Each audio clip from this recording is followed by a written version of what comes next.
Very good job of. Okay, I've got 5:30, so I'm going to call this meeting of the Culture and Leisure Services Board to order. Could we have the roll call, please?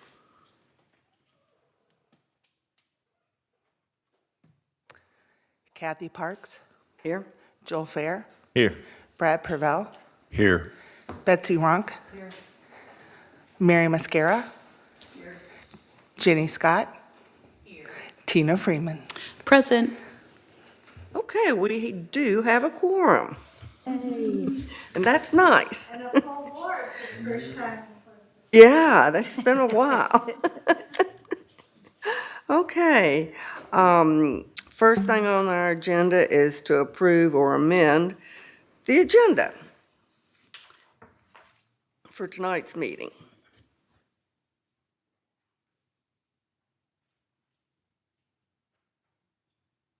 I make a motion that we approve the agenda from the previous meeting. All in favor, vote aye. Aye. Any nays?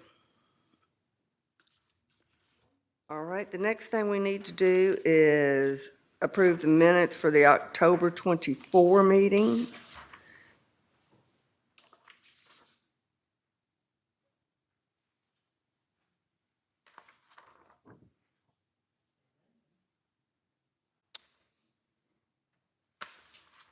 I motion to approve the minutes from the October 24 meeting. Second? Second. All in favor? Aye. Aye. Thank you.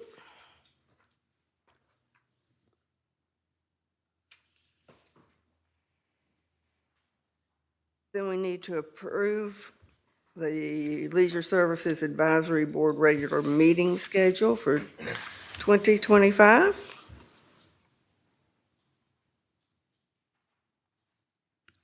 Make a motion that we approve the 2025 meeting schedule of the CNL Board.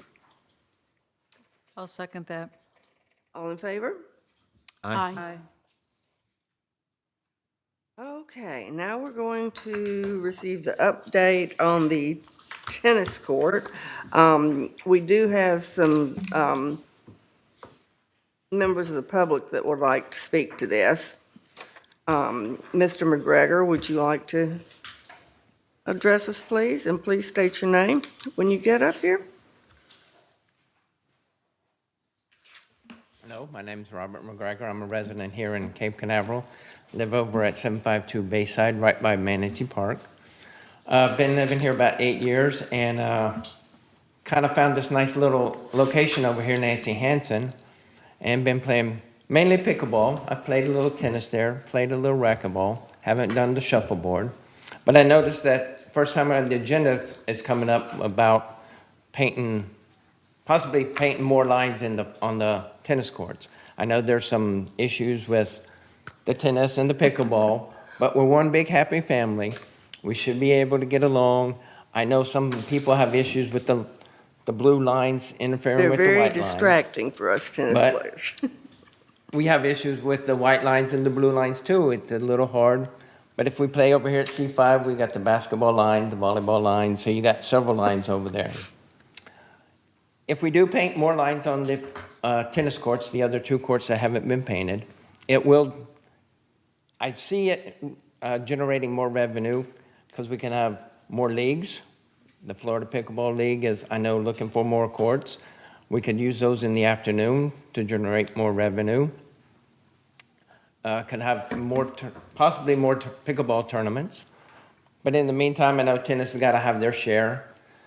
The Civic Hub has been pushed back, so nothing's going to get done over there anytime soon. There was talk about tennis courts over here at the city park, but apparently that has been backlash from the public. They don't want tennis courts over there. So No, now they there's, don't. in the budget, there's to resurface the courts, whether it's pickleball or tennis. But apparently there's more issues underneath there that's got to be fixed, so the whole place needs to be tore up, refinished, or repaired and fixed.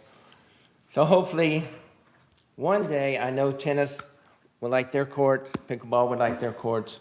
But in the meantime, come together as one big happy We family. just need money. Well, we need money, and I was at the city council, and I asked them nicely, kinda, please spend the money on Nancy Hansen. It needs to be done. The courts are 50 years old, been resurfaced back in 2016, I think they were. So the money needs to be spent to repair it, or they end up like the racquetball courts. So hopefully y'all decide to paint the extra courts. If you do not decide that, please let them paint the courts, the blue lines that are there now, because it's hard for us to see our lines now, because we've worn them down. Like, we've worn the courts down. They're in bad shape. They They're need to be old. repaired, but, you know, But thank you for your input, Yeah. and we've made a note of that, okay. and we will consider it. All right, Thank you very much. Now I've got another one. Is it Jane McDonald?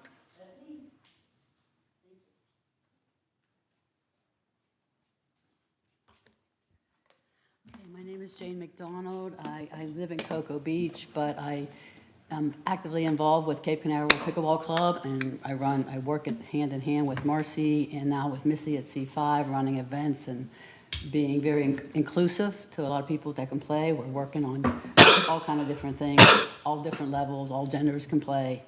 And like Bob says, it's probably a safety issue at this point, that something has to be done over there. I understand. First of all, I want to thank you all for getting us on your agenda and taking the time, whoever did this, to put us on item 4. I could tell the research was done, and I really, really appreciate it. As far as, yes, I understand also that tennis has nowhere to go. We have nowhere else to go, so we have to work together. I think if I'm reading this right in the order of things, possibly we can get the lines painted sooner than the other things. So if that's where I start, I would ask for the lines being painted. We already did our courts 5 and 6. We would ask for the other lines to be painted. One of the things Bob didn't mention, he went over to the USTA Association over in Orlando, and he just showed me pictures, and they have, I think he said 20 pickleball courts shared with tennis, with lines done. So it's not uncommon throughout other facilities. So back to our lines. Right now, we have lines painted on our original 4 courts and then 5 and 6, which we really, really need many times, especially when snowbirds come, and we'll have 60 people over there. And the way it's been working now is we get our 4 courts, and we can use 5 and 6 if tennis doesn't need it.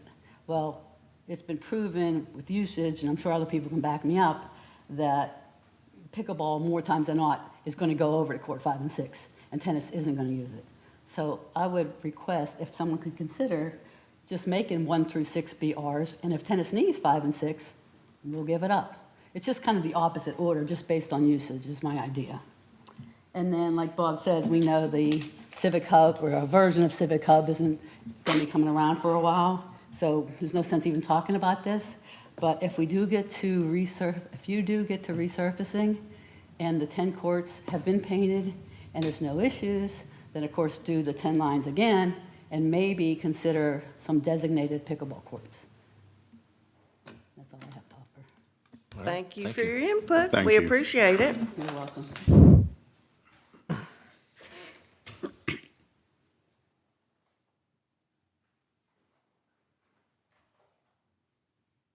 Okay, what other updates do we have on this right now?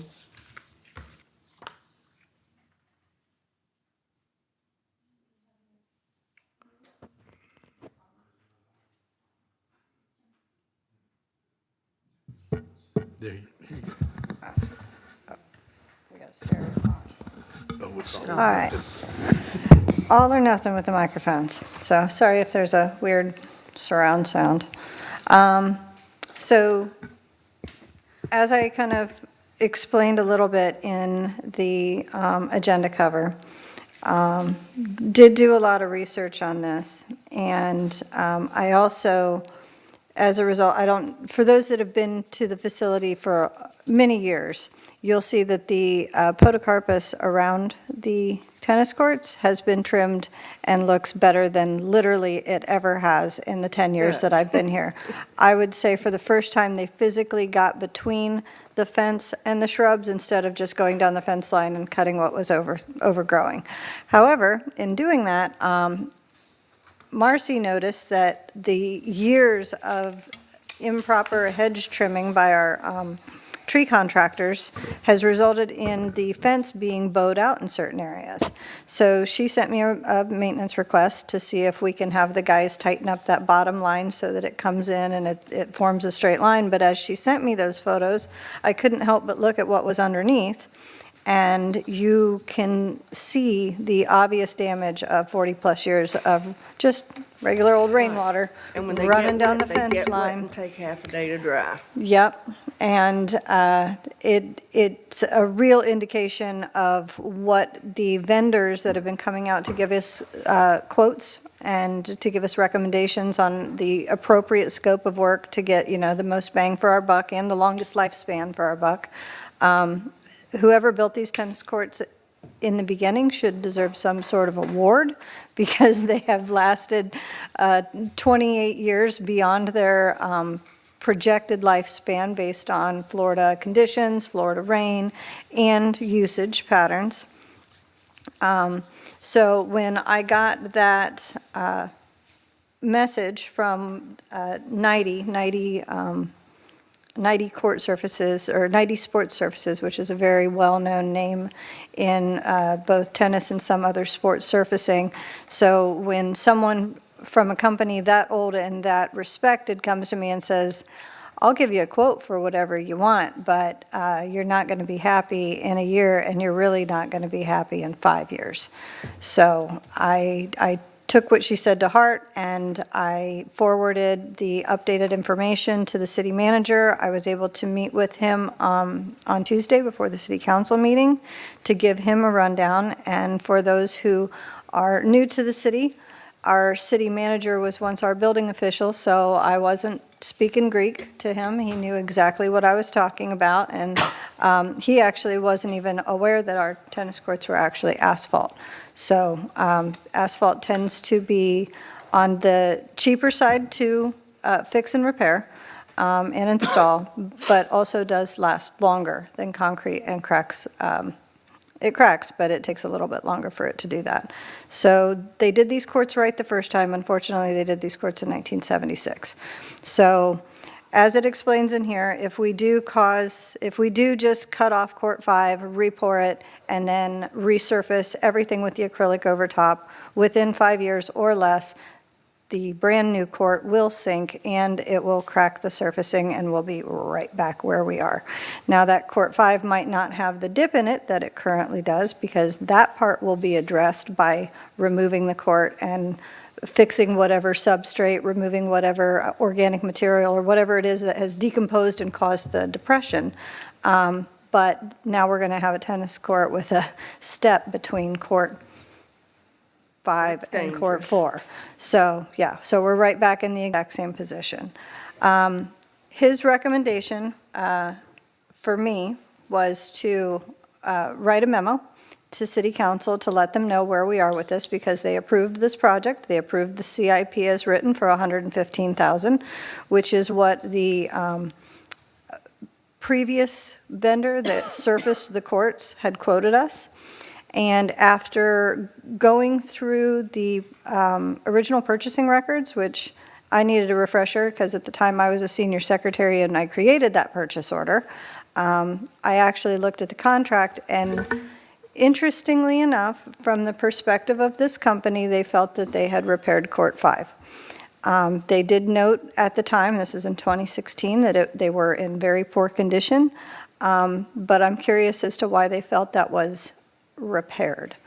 One of the things that I discovered in my research, I'm not sure how familiar any of you are with automotive repairs or body work, but if you look at a tennis court that's being resurfaced, it's basically, and any tennis court will have wear patterns that have little depressions here and there, maybe not as extreme as, an underlying substrate problem, but every court, when it gets repaired or gets resurfaced, get some little touch-up spots, and it kind of looks like Bondo. It's no different than makeup. It's like putting a little bit of concealer on, smoothing it over, and then putting the top coat on. And this top coat is acrylic, which, as you know, can crack very easily. It's not much different than fingernails or any other acrylic You product. had me at Bondo and lost me at concealer, but we'll just go with the Bondo. Okay, I'll stick with the car references. So, You don't want to go with the Botox? if we could do a Botox treatment, it would even out all of the problems over there. But in any case, what was done over there was pretty much a Bondo job, and then they just paved over it with the acrylic surfacing, which is why it didn't actually fix the court. So when this new person came and explained that our battery of courts is poured on one big, huge, single slab, that any configuration or piecemealing would require more work down the line to resurface and repair, because wherever we replace here and there, it will eventually sink because it will not marry to 50-year-old asphalt. It will never match up, it will never bond, it will just do its thing. So what my marching orders are is to write a note to City Council to talk about our findings, to talk about what the recommendations are, to talk about the financial impacts, and see how they want to approach it. One way they could approach it, and obviously this is all, things that they're going to have to decide, is they could take the $115,000 that was allotted in this budget and just hold on to it and not move forward with anything this year, and potentially look at an updated CIP that would involve full replacement of the courts. Obviously, the fences would need to come down. Those could use to be replaced, as you can kind of see from these photos. And then restripe them, and that would be a project for next fiscal year. Obviously, a time-sensitive thing. I wouldn't want to impact our peak season, so we'd try to cram it into the summertime when we have the least amount of people utilizing the courts, because part of the conversation in the larger Civic Hub discussion was, well, it's almost an ideal area for stormwater because you're not trying to put tanks around trees. You're not disrupting anything that's hasn't already been disrupted. But their reservation was, well, we don't want to rip up perfectly good tennis courts and take those out of service, because not only are they a health benefit to the people using them, but it's also a revenue source. Well, now we know we do not have perfectly good tennis courts. So the consideration to redo them all completely will have a couple different layers to it. And that will be, all the options therein, including any comments from this board, will be contained in the memo to council, and it will probably end up eventually as a full-on agenda item. They might want to discuss it further in the public realm, or it might wait until we go into the next budget season, like we did this past year, with where we present our CIPs to council and they review, pick their priorities, and go on. But at the end of the day, if it was me and this was a battery of tennis courts at my house, I probably wouldn't do the half-ass fix. That's going to result in... Say that again? The half-ass fix, Oh, yes. So for clarity, Because that's exactly what it would be. you said if we have to rewrite the CIP, and then it goes on the next year's budget approval, that would put the work actually possibly taking place in summer of '26. Yes. Okay. Yeah. Thank you. If all things, if the Right. planets align, Got it. yeah, Best case scenario with a new CIP, the earliest it would be summer of '26. right. Okay. another question. What is the timeline if we only redo those courts, make one new big slab? How many weeks is that? Secondly, if we do put the stormwater drains underneath, how many more weeks does that add? Do we know that? We do not know that as of now. One of the other suggestions that I had considered, because I always try to put this, okay, if this is in my backyard and this is my money, this is how I would try to approach it, is we are in kind of a conundrum situation because in 1976, they decided to pour one big slab of asphalt. We don't always have to have one big slab of asphalt. We could potentially break it up into phases, with the priority being the side with the 3 courts, replace that, maybe come back a next fiscal year, replace the 2 courts. That way, we aren't married to a giant slab of asphalt for the next 30 years. So that gives us an opportunity to, in the future us's, the future culture boards and the future staff, to, okay, well, we have this weird thing happening on this court, we only have to do 3 now, or we only have to do 2 now. And a phased approach is one of the things that council does like to support. It's, to me, smart business when you have the opportunity to do a phased project, because then you're not coming out of pocket immediately, 400,000 right out the gate. And then also, there would be the cost of, if they decide to put stormwater underneath, given the opportunity these courts are coming, or need to come up. The stormwater component, as I researched with Tim, could fall, based on this year's quotes and prices, in the $400,000 to $600,000 range, depending upon the number, or the square footage or cubic footage of stormwater storage that we put underneath.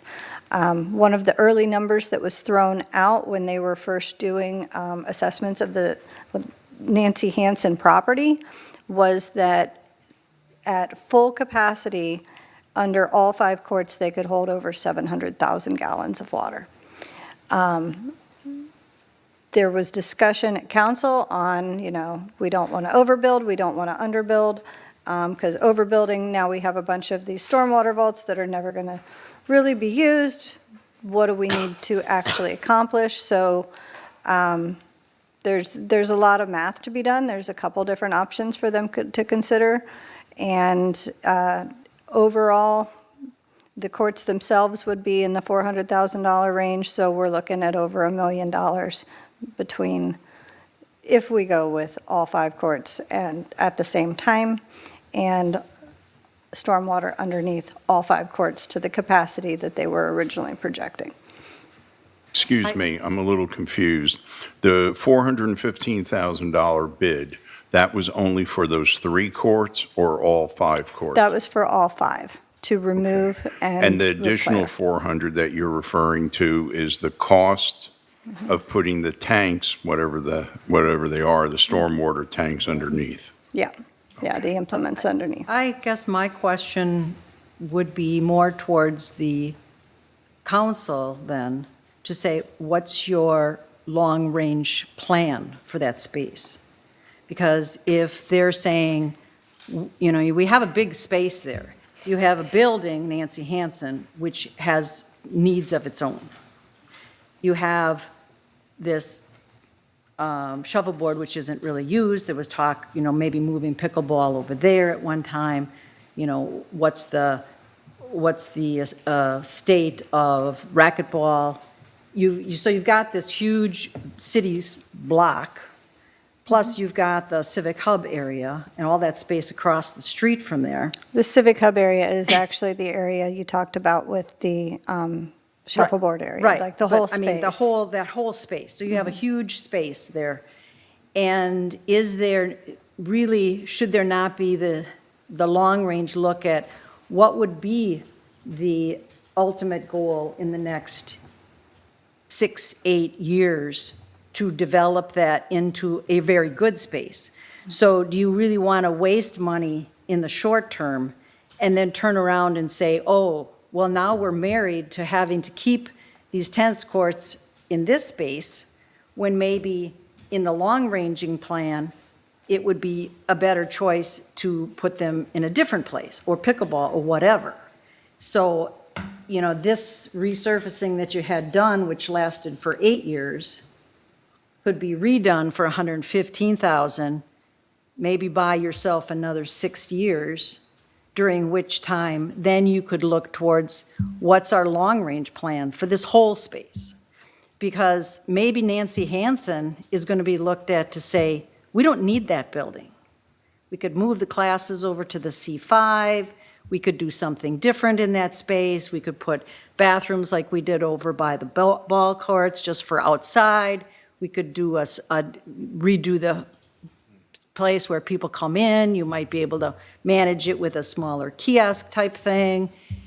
I mean, there's a lot of ideas that can be floated out there to maximize the ultimate use of that huge, huge space that we have there in that city block. The master plan was completed for that.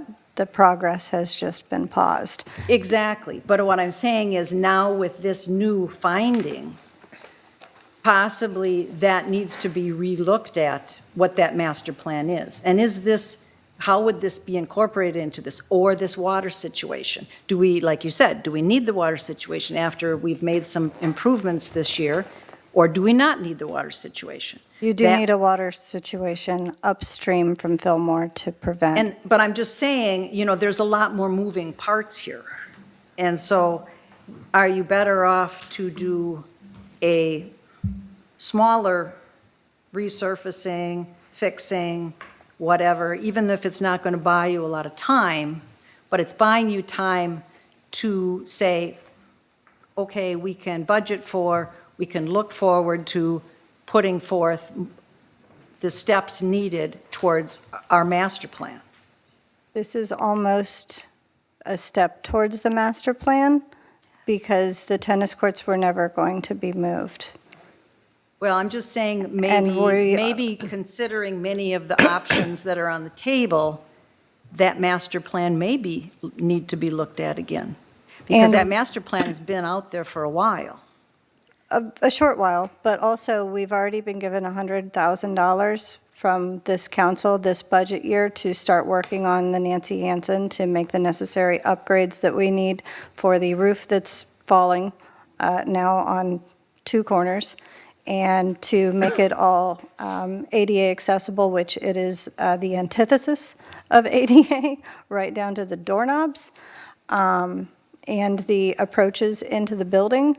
So one of the things that we were going to leave up to council was what to do with the money that was already budgeted, that we are already starting to get quotes for at the Nancy Hansen. Can I ask a question about the budget? Speak into the microphone. I thought I had. I just wanted to ask a question about the budget, so I understand where things are coming from to pay for these proposed items, or what is being considered. Are the stormwater, is the stormwater consideration, is that part of an infrastructure budget, or is that is it the cultural and leisure services? That's the stormwater enterprise budget, Okay, so it isn't coming out of us. us. It's not coming out of ours. So No. we wouldn't have to take that, whatever amount of money, the extra money would not be ours. We would still be looking at the $415,000. Roughly, yes. Okay. Yep. And the fence, I guess the runoff from the fences that was causing the water, that issue would be resolved by putting those, The courts would be removed entirely, so the fences would be put outside of that. But for future problems with runoff from the fences, that would be resolved by the water catchments underneath of the courts. There's a Is lot that of right? different, there's a lot of different designs. One of the things that my stormwater folks wanted us to remember was that all the water that goes off the courts right now feeds into the basin that is contributing to the flooding on Fillmore. So there's different options. There is no such thing as a permeable tennis court. That was the first thing I asked. I'm like, ooh, permeable concrete. Why don't we do permeable tennis courts? It doesn't work like that. But there are options that we could use within the design of new courts to include permeable areas that will help not only with the speed of the court drying, the improvement of drainage going into the ground there and not into the stormwater chambers and down the road and into those poor people's houses on Fillmore. Right. So that there's a lot of different options, but the stormwater implements would be paid for through stormwater, and the courts have the potential, with the approval of the CRA board, to be paid for via this CRA. So, Well, I like your idea about the permeable, using that. I know as a resident of Fillmore, we put in stormwater vaults in our parking lot, and now they're no longer usable because not only do they fill with water, but they also fill with a lot of sediment. Yes. And so now there's so much sediment in there that we can't get the sediment out, and so therefore now we can only put about, 2 feet or less of water in there, and it floods. So it floods our parking lot, it floods our garages. So we did that to alleviate the flooding, but again, it just fills up with sediment as well. So if we put stormwater vaults underneath these tennis courts, is it going to do the same as what we've experienced on Fillmore? the vaults that we're looking at would have the ability to be cleaned out. That would be a good thing. Yeah. So I have so a question. basically, what you're saying is, you can do the temporary repair this year, in this year's budget, I wouldn't recommend it.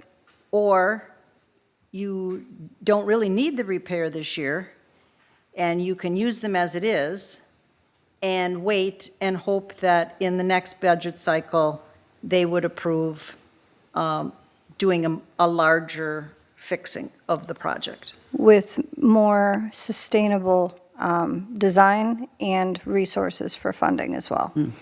So it really kind of comes down to a city budgeting situation. Yeah. And so if the courts are still usable for this year, That would be my recommendation, because as somebody that worked in that facility in 2016, when it was resurfaced, that depression appeared again within months. And it's actually visible if you get onto Google Maps and you use the little slide feature at the bottom to do the years, you can go back to 2016 and you can see it's all bright blue with white crisp lines, and then you start sliding that little time scale down, you'll see a shadow well, if you walk appear. it today, you see it. I mean, Yes, but I'm talking immediately after the tennis courts were resurfaced, the cracks started to appear. I know that I'm at the dog park daily, a couple times a day, and I know that those courts get a lot of usage. A lot of use. Now, I heard someone say that, 5 and 6 were painted for tennis. 4 and 5. Okay, because I heard someone say 6, and I'm going, where's the The 6? pickleball community has some different numbers because they have a different number of courts.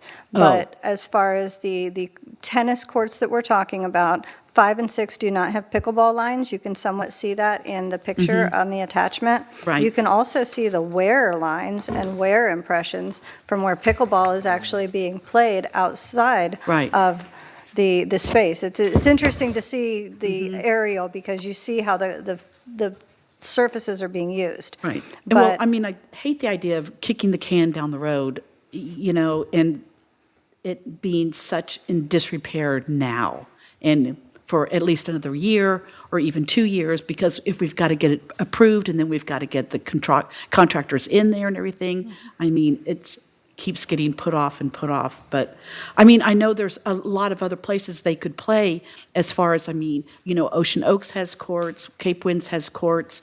There's other places possibly they could play in Cape Canaveral. And one, I think Janie, if she would be willing to come up and share their thought, you're about to hear the most wonderful compliment about our courts. Janie, would you mind coming up and saying why everybody likes the Nancy Nothing like Hansen putting her on the courts? spot. Despite the cracks, despite everything else, she can share with you the reason that our courts are in demand. That's one of the main reasons. We're very welcoming. When I first moved here, I came to Nancy Hansen for racquetball first. I was playing pickleball at Cocoa Beach, and so we could play racquetball there. So it was like probably in 2019, and I went from racquetball because I saw like 6 people over there playing pickleball. And I went, hey, how's this work? Great. Nobody said, come play with, like anything like that. So in 2020, when COVID hit, Cape Canaveral was wonderful. They left the nets up. They let us play. It was a beautiful thing. We played, we never missed a day. We played until July when the courts opened back up. And I immediately said to all our friends that started coming there, I said, we gotta support this. Look what they did for us. So we did, and we've grown. We started in 2020 as a pickleball club, and I don't know how many members we have, but people come every day. They know they're welcome, all ages, all levels. We have a really nice system set up, rack system, where everybody takes a turn. It's really well done, it's welcoming, and it's just, I know if you ever play pickleball, it's basically, hi, my name's Jamie, you wanna play? I don't care what you did for a living, I don't care how many kids you have, you just go out and play. It's like back in the schoolyard. And the number one reason everybody is there is for exercise. That starts everything. Then you get the different personalities of, I'm better than you, I don't wanna get better, but that's just life. But it's very enjoyable. Marcy's allowed us to have, and Molly, and before that, Gustavo and Aaron. They started letting us have tournaments, and people, mostly in our area, play, but we get a lot from Merritt Island and Cocoa Beach, and they pay a fee, but they're happy. They're happy with the options of a monthly payment plan or an annual plan. But it's grown, and everybody seems to be really happy to be there. We're the only club in Brevard, and I think that's part of it. We have, everybody knows what's going on. They knew we had this tonight. We were glad to be here. We have 4 officers at the pickleball club that try to stay active. We started talking with Wes, and Bob's recently talked with Molly, and it's just been wonderful. They've been working with us. We went from, just having little. Our first tournament was 16 people. And now we're at 130, 125, 130. So it's grown, and everybody's happy, and everybody has a smile, and we really love being here. Cape Canaveral's offered so much more than any other facility in Brevard. Great. Thank you for that. Thanks. Because Good. I had the same question as you did. I'm like, okay, I'm looking at the courts, I'm looking at the prices, because we do have some of the higher prices, especially when it comes to pickleball. I said, what is the attraction? And it's the fellowship, it's the friendship, it's the community that has kind of blossomed up as a result of these courts being available when the rest of the world was closed. Well, So- and to Betsy's point, about looking at the other parts of this facility, so what's going on as far as the racquetball courts and the shuffleboard courts? How often do they get used? I don't see the racquetball courts getting used at all. Like I said, I'm at the dog park, I'm walking around that whole area. I live the next block over in Fillmore, and I never see anybody there. And, shuffleboard, is it only used in the wintertime when the snowbirds come? What's your feeling on that? The first time that we approached the who's using our facility for what question, that particular budget year, shuffleboard brought in a little over $600. And tennis, I believe, was in the $7,000 range. Racquetball was between, I think, $1,000 and $2,000, and then, of course, pickleball was $20,000. How much? $20,000. And just as a reminder, now that we're talking dollars, you had said that when we had spoken about giving our recommendation to the council as far as pricing and all of that, that we would have the yearly numbers would be more applicable to be gathered from January to January. So I'm assuming that'll be available to us for the January meeting then? Yes, Okay. those will be available at the January meeting. Because then we'd have a good idea of throughout the summer and the Yes. full year use Yeah. of the C5 and Nancy Hansen. Yeah, and there's a lot of You can't compare variables. C5 to Nancy Well, Hansen no, we because get the I'm whole sure there's a different P and L for that building compared to Nancy It's Hansen. broken out you'll see it in the budget. Yeah, we break it down.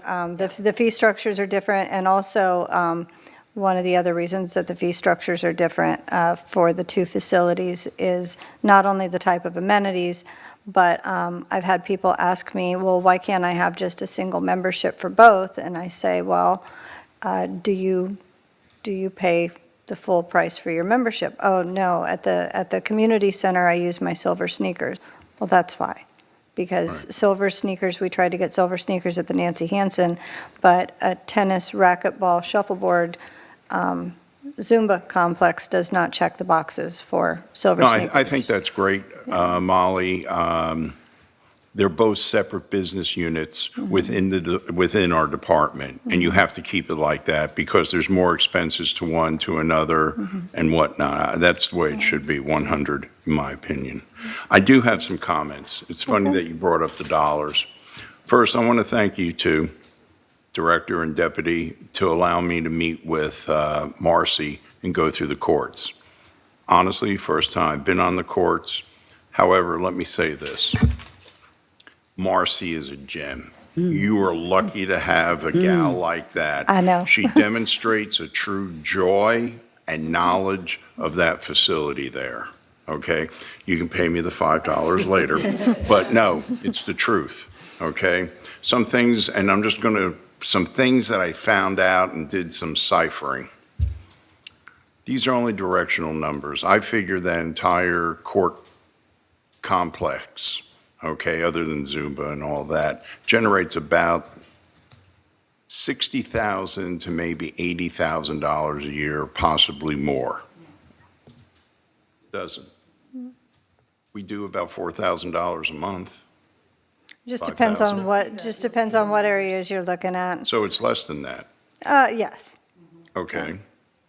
So we're looking at, if you do $415,000 in renovations on the property, by the time we get the ROI on that with what our revenue is generating, we're going to have to resurface again. In 6 years, yeah. All right, yes. Ideally. Okay, it'll cover in about 4 or 5 years. Some things, some points that other people have brought up, and when I was there, this cute lady said, "The lines, they're confusing." Another gentleman said that.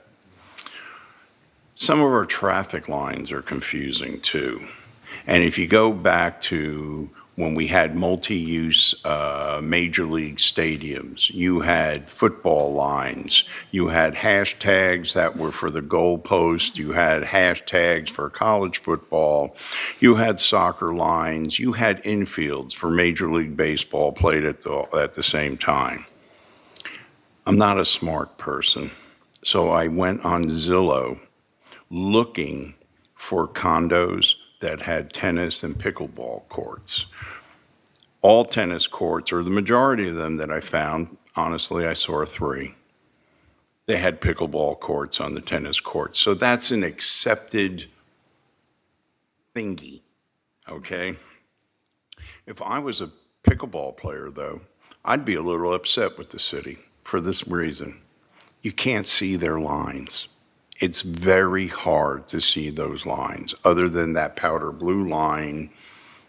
I don't even know what the opposite of court number 5. That's the fresh one. Yeah, Yeah.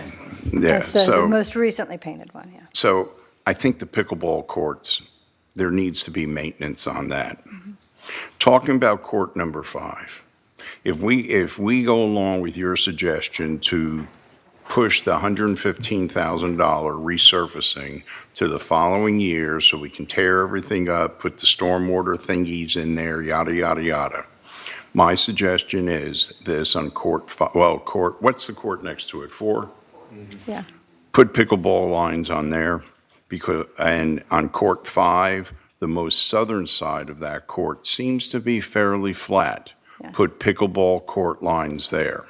However, the northern side, we have to shave down that hump, which is just behind that back line, or get some orange spray paint so people don't trip over that. That is a hazard. The other use I think we can use for Court 5, after we paint all the lines, which is basic maintenance, is a teaching area. We have I heard that our pro tennis coach is excellent, and he brings people. The best I've ever seen. Thank you. Have that to be designated almost like a teaching court. Maybe we need to find a pickleball teacher to put on the other side of the court. I do have a question, when I was given the tour of the facility, and I don't know if I'm going to say this correctly, but for one of the tennis leagues, USTWAMBA something, okay? STCL here, that's the Space Coast Tennis League. No, it was the other one. And There's USTA. USTA would like to play there. Oh, okay. But I'm told, I was told that one of those leagues must have 3 courts for them to play. I don't know if that's true or not. I might have misheard because I'm not the smartest guy in the world. The courts that play regularly, the women's court on Thursday, we need 4. And the seniors on Mondays, we need 3. And Okay. the 3 number was pulled from the, obviously it depends on the size of your league, but the USTA required a certain number of courts for a certain size league. And for the USTA folks that do play on our courts, 3 was, Okay. they wouldn't be able to play on So- our courts if there wasn't access to 3 courts at a time. Well, that seems pretty prominent, and I think we need to make sure that we have 3 courts. But more importantly, my suggestion is to add the pickleball, what do you call it, lines to the south side of court number 5. Update all the painting on all the lines. I don't know if powder blue is the right color. There are other ways to do it where they're not as obnoxious to. I'm sure. I'm not Martha Stewart on the color swatches, okay? But that's something that was intended to, when the plan was just to resurface, one of the activities, if you will, before we actually painted the lines was to poll our users, both tennis and pickleball, and make them come to an agreement on what works for them. Because there's a lot of different combinations that can be used, and with all of their input, I figured we could reach a happy medium. Molly, I think that's an excellent idea. However, when you gather 700 pickleball players and 600 tennis players, you'll never get an agreement.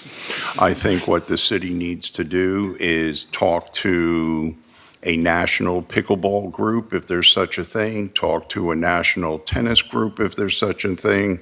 We know tennis is going to be white. It's like in softball, baseball, the foul lines are going to I be white. think white is standard, isn't it? Yes. Kathy? Yeah, But white is standard I for, think we need to contact a national pickleball group and see what they suggest. Jamie, isn't it often yellow? Because the courts are often blue and the lines are yellow? But our courts are not blue, I know. are they? they're blue and green. Okay, well, I think that's the research that That's has why, to happen. because of the color Okay, I think courts. that's the research that has to happen.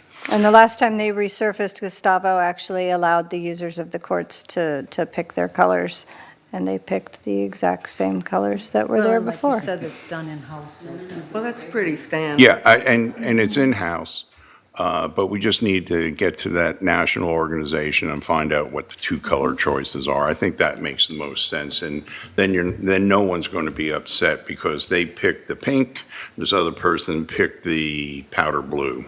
Okay? Done deal. Sorry, my fellow citizens back there. I appreciate your input, but then no one gets hurt. No one's get hurt. But most importantly, we have to grind down that bump. That to that court, you can't play on it. And we cannot, even with the ladies' teams, the seniors, we only use 3 courts. We cannot play on that one. It's On 5. On 5. Correct, because when the ball goes into those depressions or hits a bump, okay, you get a bad hop. That's what we call it in baseball. You get a bad hop. And I agree with you 100%. That's why I'm saying that one court, that one area should only be used as a teaching area. Because it's still where they Right. did the boreholes. in. Right, but on the other side, On the on the south other, side, on the yeah. south side, we can put pickleball because that's going to generate revenue. And what in my goal, I think when we have our separate business units, the C5, Nancy Hansen, we don't necessarily want to make a profit. And I'm really concerned that you say that we're the most expensive cost for pickleball. It costs $3 a day.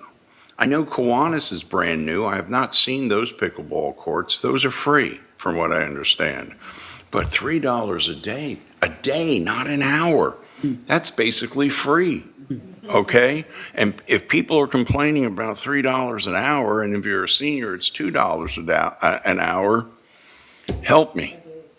A day, a day. Well, my team, including myself, has taken tongue lashing over $1, so, Say that again? myself included, but my team has often taken a tongue lashing over a $1 increase on things. It's a little shocking. Well, I'm not saying increasing. I'm just saying that's my perspective. It's $3. That's very reasonable. Mr. Strobe, can I ask you a question, please? When we went through the interview process, Yeah. you mentioned that some of your, and do you play tennis or pickleball? Okay. You mentioned that some of your other teams or friends who come to our courts, you said, and this is not the exact words, our courts are weak. Okay? Yeah, they said these are the worst courts that they play on in the league that we have. Okay. And where else do you play? There are some courts in Melbourne called Jimmy Moore. Is Sarno. that a public facility or Yes. is, okay. That's a public park, public facility. And they have tennis courts and pickleball courts. They've all been newly, I just want to know where you're Oh, I'm playing sorry. because And then- I don't want to compare our courts to Mar-a-Lago. we're now using the courts over in Kiwanis. Right. The new courts that have just been put in. There's some of the other. Rockledge, yeah, they have some courts in Rockledge as well. All right. Thank you. Yes, you're welcome. Thank you.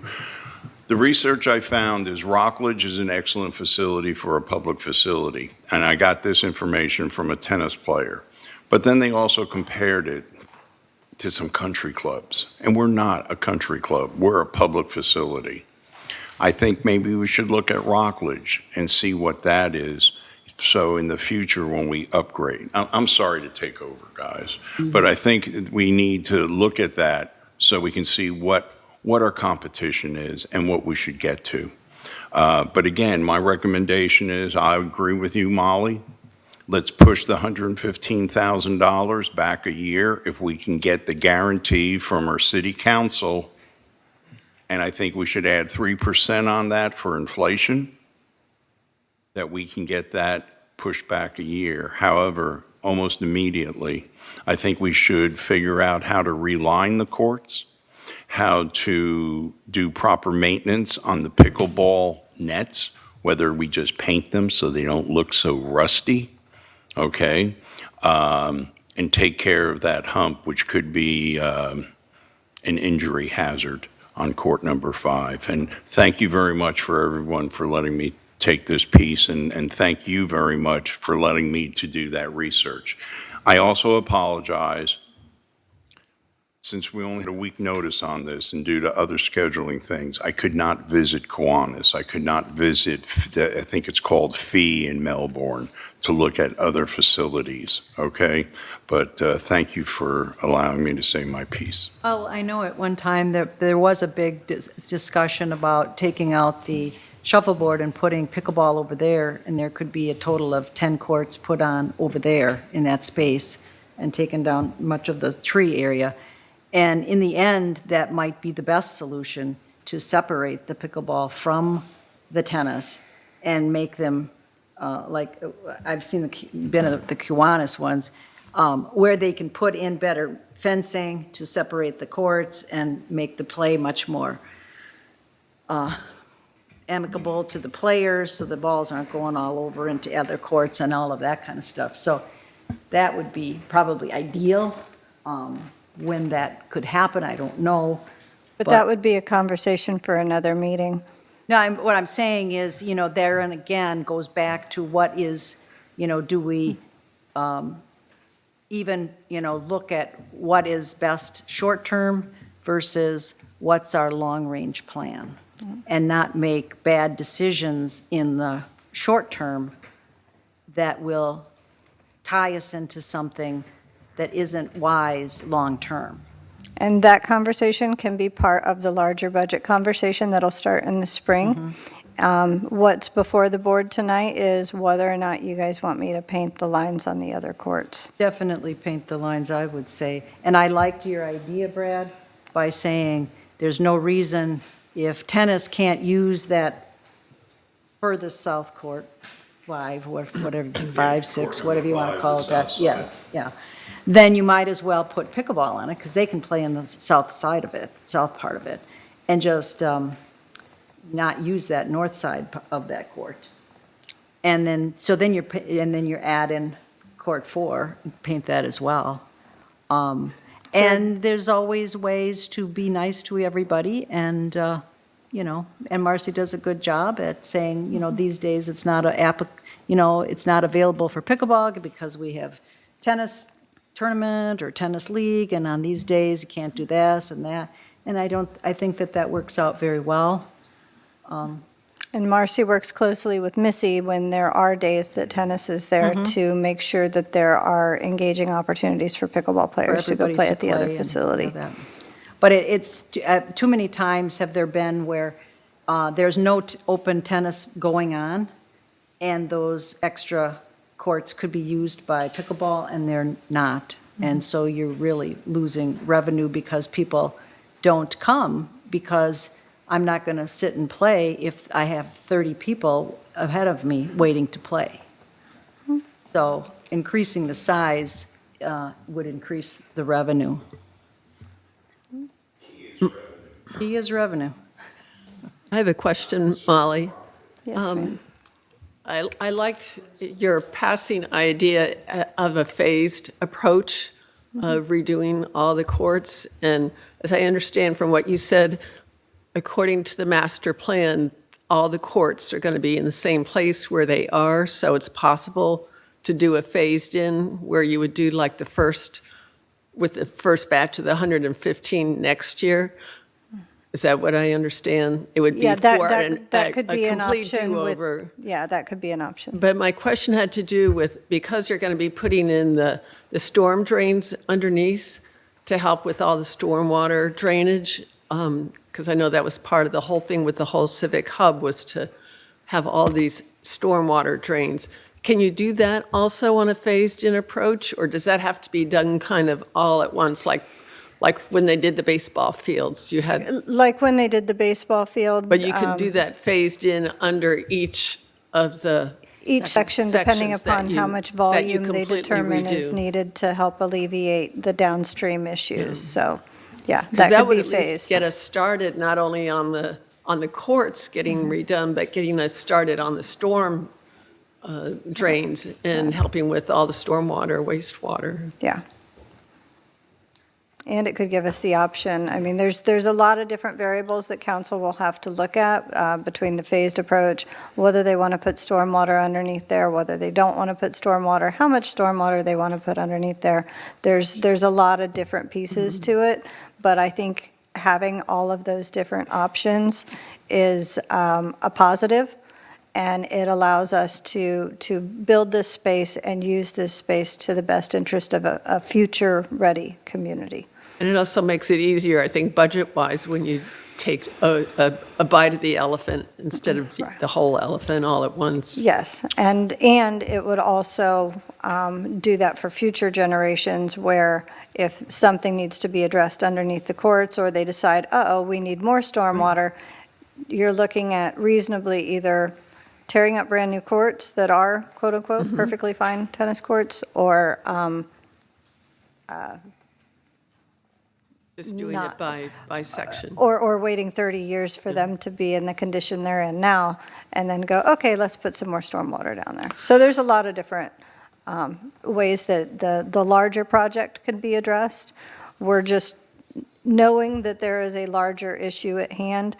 We wanted this board to help us advise the council on the thoughts that are being presented here tonight, and then advise staff on how to best do the immediate fix that we could possibly do. So one of these phases would include addressing the shuffleboard and the racquetball courts and the That lack would of be a usage. totally separate project, and probably be tied into the Civic Hub or whatever they decide to call that in the future. What we're looking at right now, because the Civic Hub has essentially been shelved by council, what we're looking at now is the immediate issue of maintaining what we have. One of the things about a phased approach that I think we need to keep in mind would be the extra expectation of, or extra responsibility put on staff for a smaller amount of courts that are available while that phase is taking place to try to fit all of the people that are still wanting to play, all of the tennis players and all of the pickleballers. Pickleballers, that's how we, okay. That would come in, whereas if you do it all at one time, everybody loses equally. It's not on staff to figure that out. So just keeping that in mind even as we talk The through these Band-Aid would things. come off and go back on a That's little right. quicker. Okay. This could go on for a while. We'll have more than one discussion. The good thing is it would probably happen, like you said, Molly, over the less used time of the summer. Yes, yeah, And the so that impact it of my would revenues always would be a available, priority. Like November through March or. And I honestly don't know how y'all play on these courts in the summertime anyway. Not easy. And that dark blue must soak it up just as much as black, so.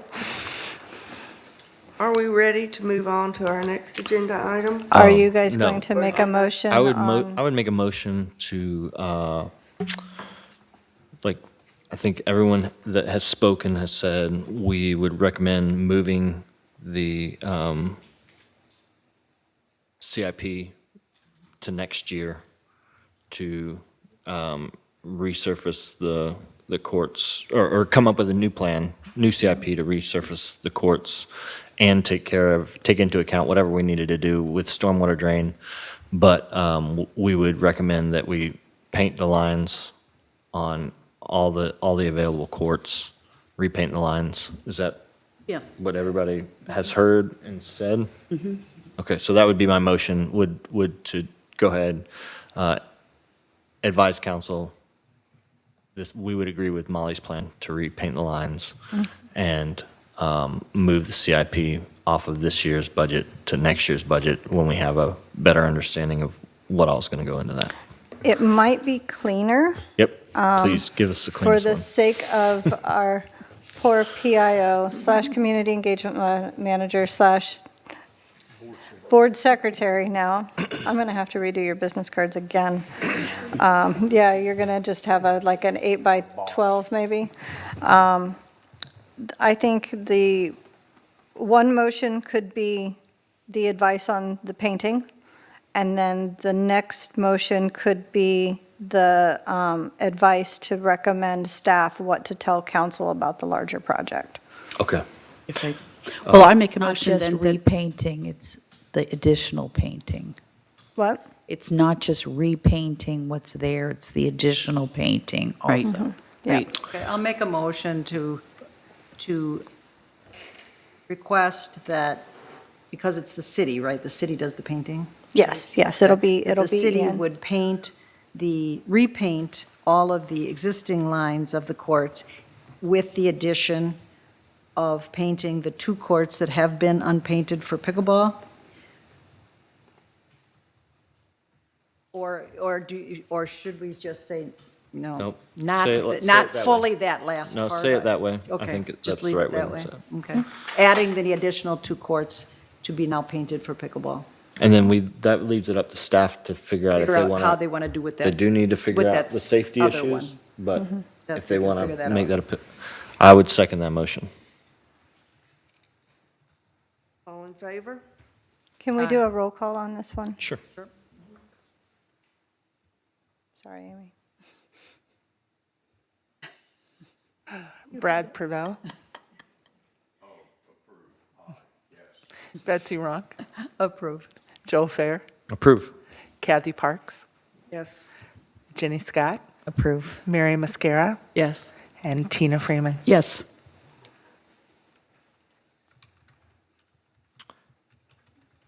So the next motion would be the board's advice on what we recommend, what this board is recommending council to consider for the larger end of the project, or the more invasive project. I would make a motion to not do the CIP as written for this budget year and take it back to council to reassess for next year what CIP should be done, how invasive it should be. Should it just be resurfacing, or should it be in conjunction with stormwater drains?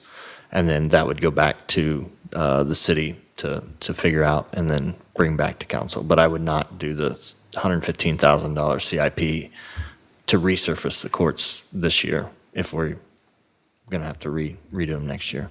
So I would say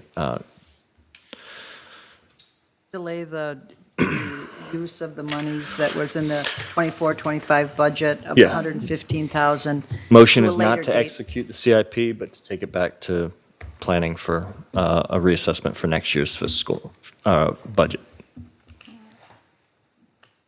I'll second that motion. You know what it means.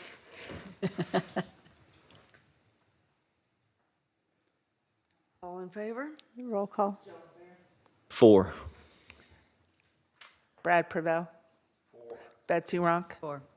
Kathy Parks. 4. Jenny Scott. 4. Mary Mascara. 4. Tina Freeman. Or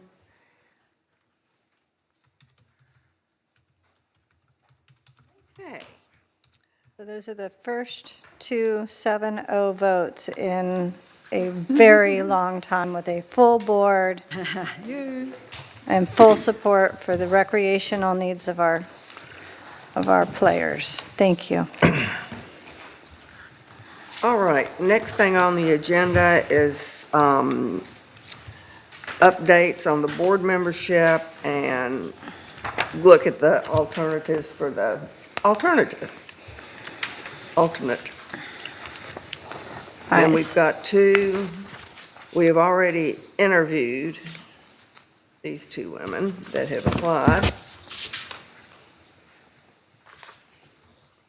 There was some discussion, Molly, last month when you weren't here, on this whole appointment situation, which isn't in this section 2117, concerning the fact that they moved at the end of Angela's term, which it was, that at that point, when someone is leaving like that from the end of their term, not in the middle of their term because they resigned or whatever, that the alternate was inserted into that regular spot. It doesn't say that in this section 2171, that that's the policy. So that was some question as to should that be better delineated in this policy? In the code. And I listened to the meeting, and the agenda item that's before you now was done with the help of the city clerk, and there's nothing prohibiting them from taking, because they've already, the only requirements are, you can't be a felon, you have to follow the application process, you must be interviewed by the board that you are going to be appointed to or possibly appointed to, and then the final, that you have to be recommended by said board after the interview. And then the final step in the process is for the interview before council. And that was not done with the alternate that was inserted into the open space. They were not interviewed by council. They were interviewed by council when they were appointed to be an alternate. The alternates were interviewed and appointed by council. And that is reflected in Resolution 2024-12. Number O, yeah. Yeah, so Well, no, I guess I just felt it was a little unclear in here, is if that is always going to be the process, fine, but it's not delineated that that is the process. So if you have alternates and someone's term is up, then automatically that cuts out anybody else from applying to that spot. You're just going to take the next alternate. Versus if there's an opening because someone's term is up and they're not returning, or they're not eligible to return, should that spot not be opened up to anyone who now wishes to come onto the board? Because basically, when that occurred with her, Angela leaving, because it's the end of her term, you could have had other people, applicants come. Now you would say, well, we didn't, but it wasn't advertised that there was an opening. So no one knew. That would be something for city council and the city attorney to delineate more in the Exactly, code. and that was why, but- what I kind of brought up last time is I think if we're lucky enough to have people who want to be on boards, and that you do have the opportunity that you have alternates or more people wanting to be on a board than you can take, then everyone should be given an equal opportunity to apply for an actual 3-year opening on the board. Not just say, The well, this alternates- person's been an alternate, so they get it next. Well, the alternates are appointed to 3-year terms as well. I know, but what I'm saying is because we all aren't on the same 3-year cycle. Correct. So if next year I don't come back, then that doesn't mean that whenever my term is up, I don't know, October, let's just pretend, like Angela was, and I wasn't coming back, that doesn't mean that Jim should just get it, because he happens to be the alternate, when maybe somebody else is out there saying, I would like to serve, but I didn't know that there was an opening becoming available. Are you making a motion that you would like staff to direct the city clerk's office and the city attorney to update the code to be more Yes, specific? I guess that's You would what need to I'm make a motion. questioning is that where it should be? Like, they should update this statute to say The this code section? would need to be updated. The Uniform Code of Procedures and Requirements, which was attached. Right. If you've really dug into our code, codes are intended to be as broad and as applicable as possible, but once a person has already been vetted through all of the processes, it would be the most efficient for the alternate who's been sitting in on meetings, who has already been vetted and completed the process, to be appointed to that vacancy should an alternate appear. If an alternate isn't available, like, for instance, we're the only board that has alternates, then they would have to go back to what's called the active application file, which is also, applicants are held for 3 years. So if you'd like to make a motion to direct staff to have the clerk's office and the city attorney review the code for their recommended changes for council, you can make a motion and have that voted on. Well, I guess I just was curious because it's not really well delineated in here. Maybe it never had to be delineated because this was never an issue before.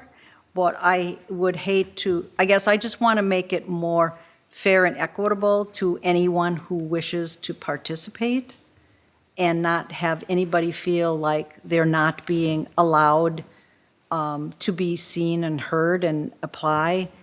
Like, it's kind of almost like, if you don't stay real current on who's coming and going, how would you even know to put in an application? And I've People heard can from put in people- applications at any time, I and know, they're but what held. I've said is that I've heard from people, okay, that they didn't know that there was an opening, and they didn't apply because they didn't know, but they wanted to, and then it was filled.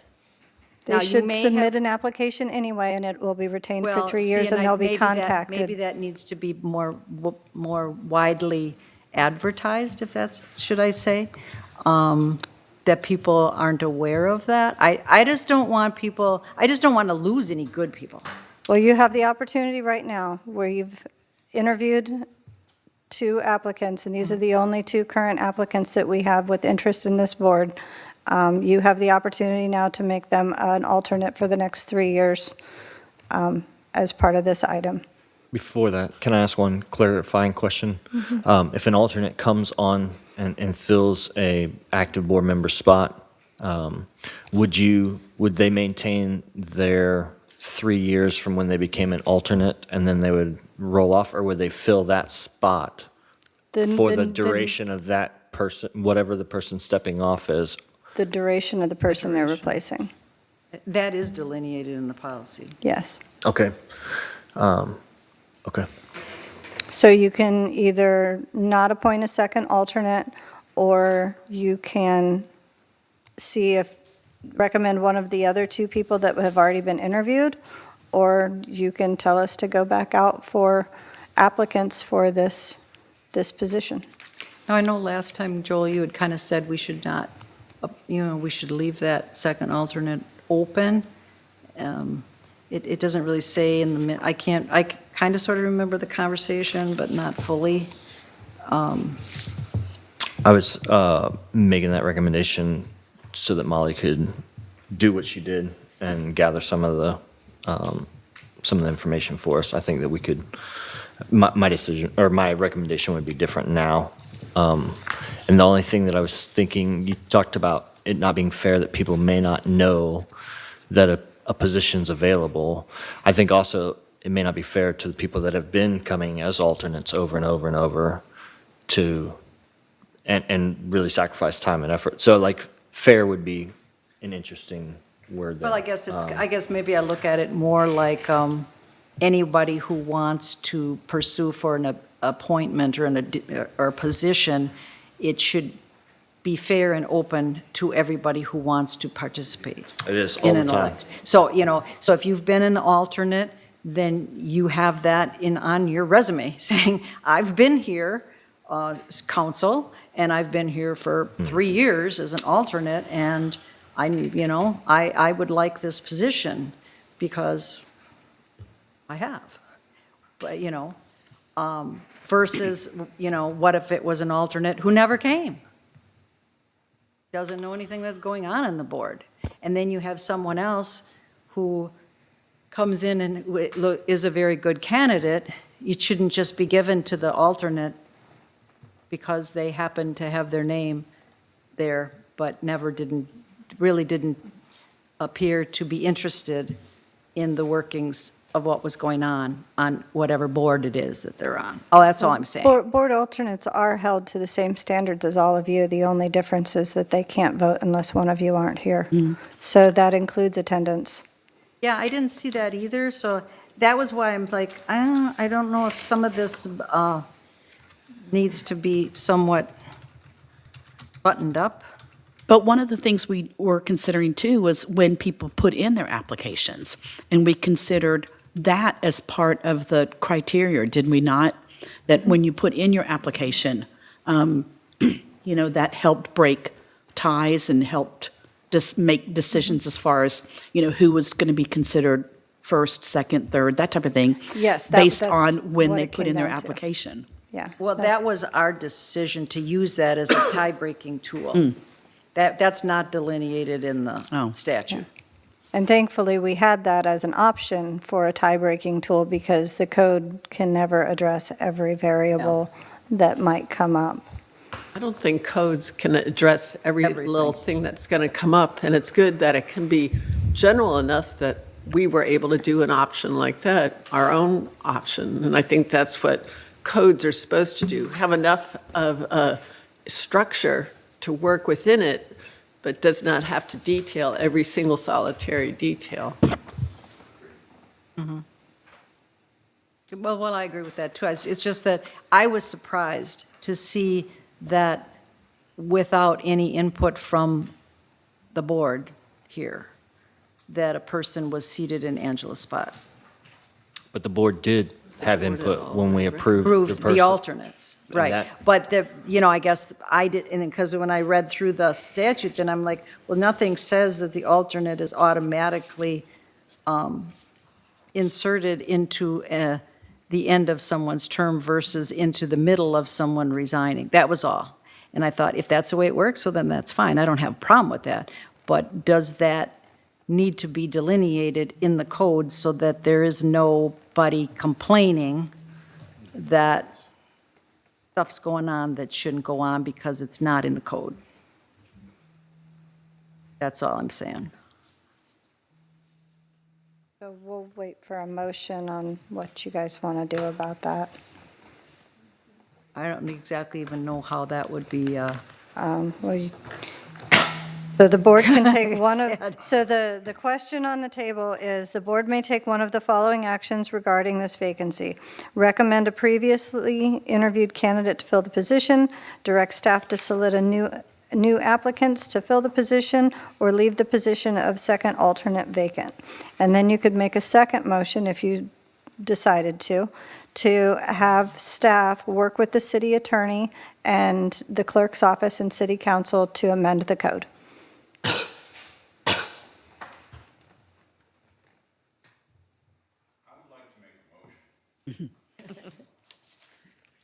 That we keep the current board members as they are.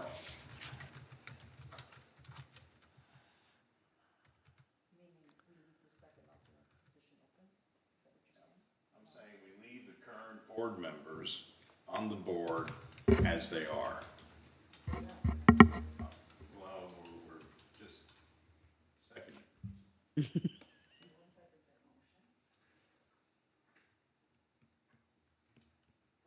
They've already been installed.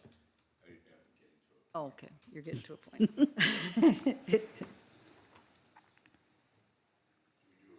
Yeah, roll call.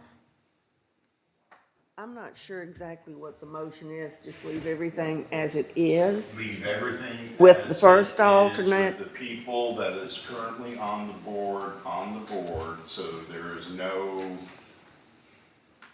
animosity. And then I'll make a second motion.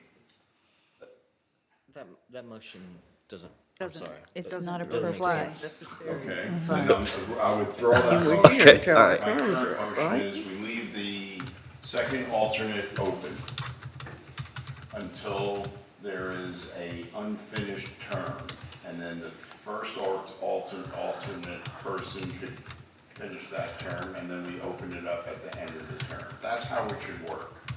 We're all here, we all have our terms. If at the end of our term, then it's open. It's an open interview process. And if we have an alternative person that's been coming to all our meetings, that's on his resume as you stated, okay? But it has to be an open interview process to be fair. However, if one of us moves or gets promoted, we have an alternate to fill in that position. And that's how it should work. And just leave the second alternate open right now. If for Right some now. reason two people resign, then. We and have an then- open interview. Then you have an open interview. And I think that's how our codes are working. Possibly it's the second alternate piece that became.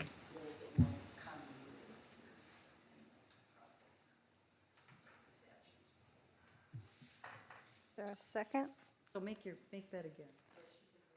I have it, don't worry. Got it? You want to read back kind of what you took away from that then? Leave second alternate open until unfurnished term, then new alternate takes, open for 2 new alternates. Shorthand. I'm sorry, what we would be doing at that point is we would be trying to change the code as it is currently written because it says that we can appoint 2 alternates, which we did. And so this is a change of practice. Because all we're saying is we've used one of the 2 alternates, and we're just choosing not to fill that open spot at Okay, this point. We so, did pick. so it's not changing code, it's just saying that we're not going to fill the second alternate now. At But this somebody, but later on, this same board could decide to fill the second alternate. If we have needed. no alternates. Okay. Joe, let's look at it like this. This is what. That's all right, you know. I got it, I'm just trying to make Yeah. sure that we're not changing, we're not going against code, Right. so, okay. Yeah, what he proposed does not go against code. You still have one person on the bench, just in case somebody has to drop out. And then when we have no more on the bench, we go out for more. Still need a second. I'll second. All in favor? Let's call, Oh, Brad Pravell. Betsy Runk. Aye. Joel Fair. Against. Kathy Parks. 4. Jenny Scott. Against. Mary Mascara. 4. Tina Freeman. 4.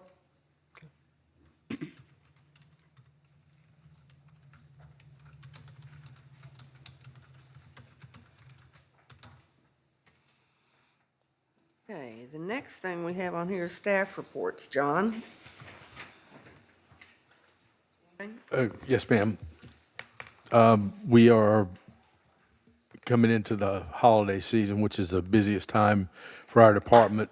So we've got a lot of, and I'll let Molly speak more specifically to some of these things, but we've got the Friday Fest obviously coming up, and this year we're incorporating the Holiday in the City event with the Friday Fest, so hold your hats. See how this goes. But, so we're prepping for that. Then there's a good bit of prep going into it. So we've got the Sandpiper Park. Brad was kind enough to make a notice of a couple of limbs over there, branches that needed to be taken off. And so Molly contacted our arborist, and he already had it on his list that it was taken care of quickly. And in regard to that, we're prepping or actually just finished prepping the area to have a new load of mulch put in back there. And also, when we come back from the holidays, we're getting the 2 larger lights. I think they're 8 foot tall. We're going to have those installed. So that will be that part of the upgrade for the park until we move into the next CIP round, hopefully, and start replacing that old equipment in there. Baseball wraps up the end of this month. So I've been in contact quite a bit with the new board members, especially the president, very proactive. It's a good transition, Joel. I'm very happy that it was a lot like working with you guys. But yeah, Miss Crimple is, she's on the ball. So we've just got the last load of, a brand new load of infill clay in. That's done. And I believe in December, the 3rd week of December, right before Christmas, they're going to start doing something over there, I guess, registrations. And then we'll be back ready to start in the spring. But we've got, everything is new there. We've got new employees that are more versed in the trades, electrical, HVAC, plumbing, so we're able to do a lot more than we have been in the past, or to get to it quicker, I should say. We have the CIP project for the light replacements over in Manatee Sanctuary Park. We're going to start, as soon as we come back from Thanksgiving, with a meeting with me, Molly, and Public Works on getting the quotes going for the new lights out there. And that is pretty much it for me right now. I have a question. Yes, ma'am. Was there any decision made regarding adding a batting cage to that Little League field? We're talking about it. We just, it was just this last month that was bought up, but everybody It's still on the that- agenda. Well, everybody that I've discussed it with likes it. It's just a question of where and. Where the money's going to come from? Right. Okay, great. Yeah, that would have to be a budgeted expense, so. You ready for me? All right, so he touched on a couple things. Obviously, the new maintenance staff, and we are currently interviewing for number 3, which would be also a first for our department. For the longest time, our only maintenance person was Ian. I believe our second maintenance person was granted to us around 2019, and 27 acres, 3 brick and mortar facilities, and daily pop-up emergencies. 1 person was certainly not enough. 2 barely covered the bill, and we're very excited to do 3. So especially since the state hasn't been able to find a way to bring back their trustee program. For those that are new to this conversation, The city relied very, very heavily on the state's prisoner trustee system to do a ton of things around the city. And after COVID, they couldn't get that program off the ground again. I don't know whether it was funding on their side or just logistical, or they just didn't want to deal with it anymore, because there's a lot of liability involved when you have people that have been incarcerated and now you're taking them out to parks and public spaces and stuff like that. So there's a lot of moving pieces, and that program never came back. So for those that have noticed that certain maintenance things around the city haven't been as promptly addressed as they were in the past, it's because all of that work has now fallen onto my small maintenance team, which is now about to be a maintenance team of 3, and infrastructure maintenance. So that was very impactful for our city, and I think for a lot of other cities and municipalities that relied on that program. And until something like that comes back, it will be staff and volunteers, local volunteers, that really get these things done. So having that is just an absolute blessing, and I'm very grateful to the council for realizing that need. The second new staff member we have is a part-time facilities and programs assistant for Amy Lee over at the Cape Center. She is no longer lonely and talking to volleyballs.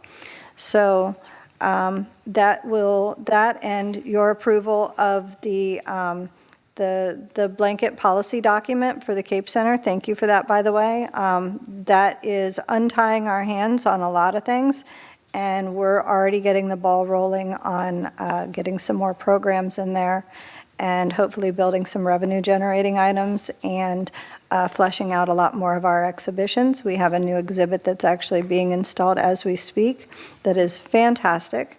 And I look forward to Amy Lee having the support of this new staff member so that I can help work on the history side of it, because I'm a key in the cog as well too. So with this new staff member, it will allow us to expand the hours of the Cape Center to include Saturdays, which is really important for people to be able to access things.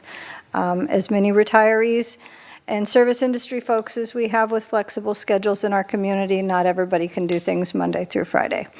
And I relate to that because I am one of those people. So we look forward to bringing on Saturdays in the new year, and we'll be announcing that formally in the weekly update, and I'll let this board know as well when we do make that expansion. We are still working on the revamped sculpture program. A lot of moving pieces in that, especially since the original Plan B involved Veterans Memorial Park. Now we see what that park can be used for. We see some of the limitations in moving things when it comes to trees. For those who weren't able to attend our Veterans Ceremony, Valor is the name of our tree, and it was very, very well received. We have installed the fence around it to protect it. And the day we went over to do our final walkthrough before Veterans Parade, we do have a little resident living in the tree. He wasn't happy that I was taking his photo, but I gave him the backup name of Commander. And he's up, well, I shouldn't say he, it could have been a she with how angry she was, or it was when I was taking pictures, because it could have been a mama protecting a nest. So we have a living, safe habitat for our furry possum friends. For the Little Free Libraries and Little Free Pantries update, a couple different things are happening with that. We will be removing the remaining Little Free Pantries in the coming weeks. I have a meeting with community development. They've had a lot of changes and got a bunch of new staff recently. So it took me a little bit to get a calendar date to sit down with them, because they will be assisting me in updating the code that is prohibitive of unstaffed, non-perishable personal item donation boxes, which obviously they're not talking about Little Free Libraries when they created that code, but unfortunately it kind of meets the definition. So they're going to help me with the code. As to offsetting the loss of the Little Free Pantries. We have a working relationship with Christ Lutheran across the street. They have a food bank that's open a couple times a month. And one of the things that we wanted to work with them on is they are always accepting donations. We always encourage people that do reach out about the Little Free Pantries, like, hey, where'd the Little Free Pantry go? Like, oh, well, we can't have that out there anymore. So if you could drop off donations of all kinds, whether it be food or toiletries, non-perishable and non-expired, you do have to say that frequently, to them directly. But we were also going to do quarterly food drives and food and toiletry drives to help use our high-traffic areas like the community center and our events to give them a little boost, because not everybody's going to say, oh, let's pack up a bag of groceries and take it to the church today. So they might take it to somewhere more convenient, and that will allow us to load it up and get it to them in a timely manner.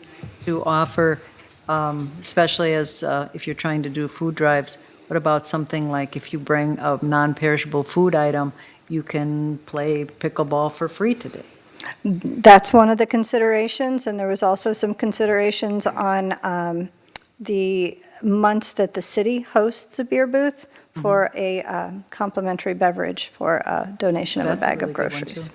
So there's a couple different options we can get, but one of the things we noticed is that this is a very generous community, and all you have to do is ask, and they deliver. You know how often that food bank is, that Christ Lutheran is open? It's for, either for food once a month or distribution? twice is it every other Thursday? I think it's every other Thursday, and they always post it on their marquee. Yes. So one of the strategies that we were hoping to help get the word out there, because a lot of the people that would be frequenting these Little Free Pantries may not necessarily be in the loop. May not be on social media. They may not be visiting council meetings, may not be coming to our meetings. So we would, our plan is until we do remove them, to post the schedule for them so that they are aware of that. And with any other opportunities, for those that aren't aware, our library every Wednesday does what's called a community day.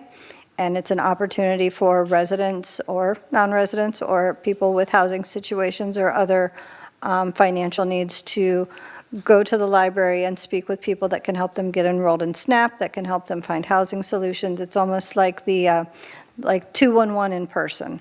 So that's a wonderful service, and that's something that we can help support folks on that as well.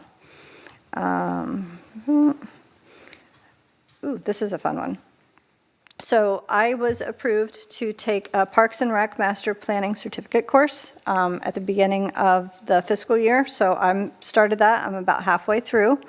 I love taking these courses and these different certificate training opportunities, because I use the assignments in these classes to actually build things we use.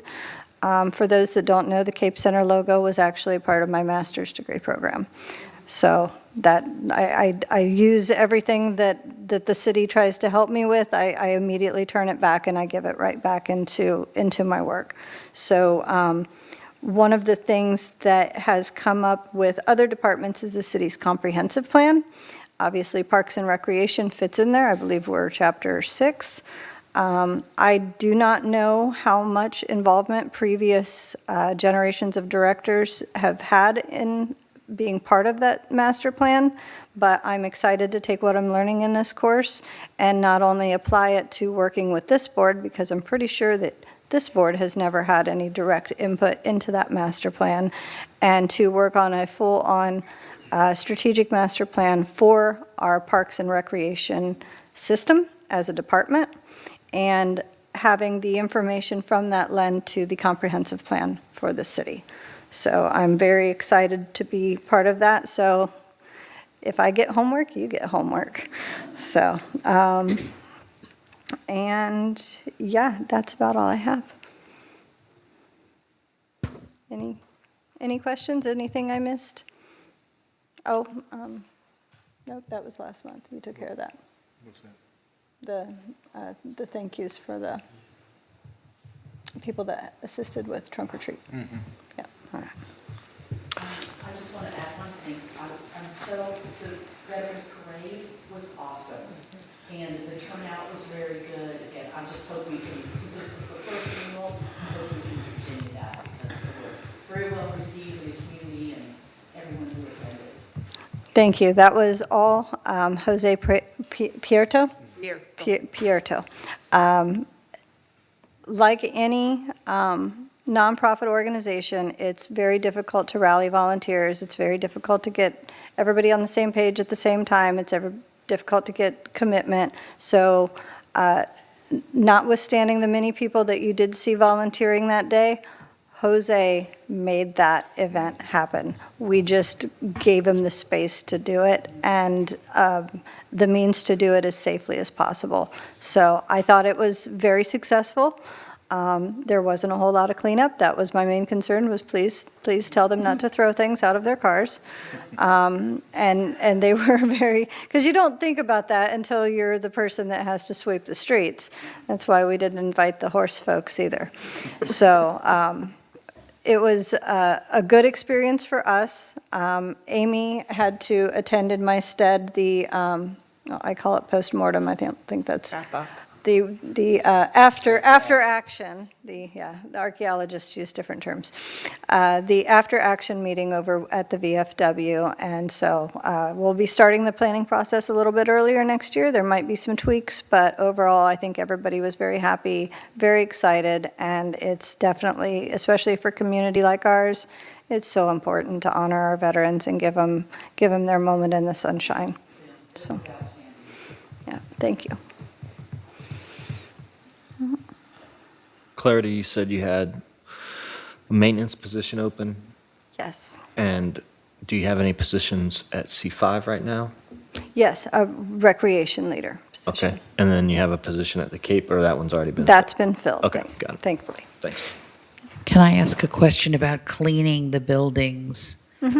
Like at the community center? Is there a cleaning crew that cleans in there? No, that is all done by, Staff. between the maintenance staff and the staff that works at the building. Has that always been the case? No, when we first opened the building, I inherited the department and subsequently that building mid-stride, about 2 months before it actually was ready to open. And at the time, the previous director had allotted for, well, obviously, we were kind of understaffed to begin with, even without that building. So he had budgeted for a cleaning service, and they were awful. They were beyond awful. Not only did they not show up, I had John at his facility, well, he was watching the C5. I had Marcy timing the folks when they were coming in to the Nancy Hansen. They were not performing as they should, and we even had one instance where, and my mom was a nurse, there was a couple times where I had to go to work with her, but we actually had one of their employees bring their child to work. Children. Sorry, It was a plural, crew. children to work, and they didn't do what my mother did, which, set me in the corner with a book and be quiet. She actually had them cleaning. And so. That's when we pulled the plug. We pulled the plug on Okay. that immediately. And when we looked for other companies, we found that A, we got what we paid for, and B, everybody else was double. So hence the third maintenance person to help with the cleaning. Okay, so that person will be helping Assisting, with the yes. cleaning of the buildings? Yes, Okay. all of them. Because we also have our parks as well. When you said maintenance, I wasn't sure exactly what they did. Yeah. So, The maintenance crew handles the restrooms at Manatee Sanctuary Park and Banana River, and the restrooms over at the baseball field, and then staff for the individual facilities handles the cleaning in-house themselves. With the support of maintenance when needed. Yeah. Okay, anything else? Do I have a motion to adjourn? I motion that we adjourn. second that motion? All in favor? Aye. I We're officially adjourned.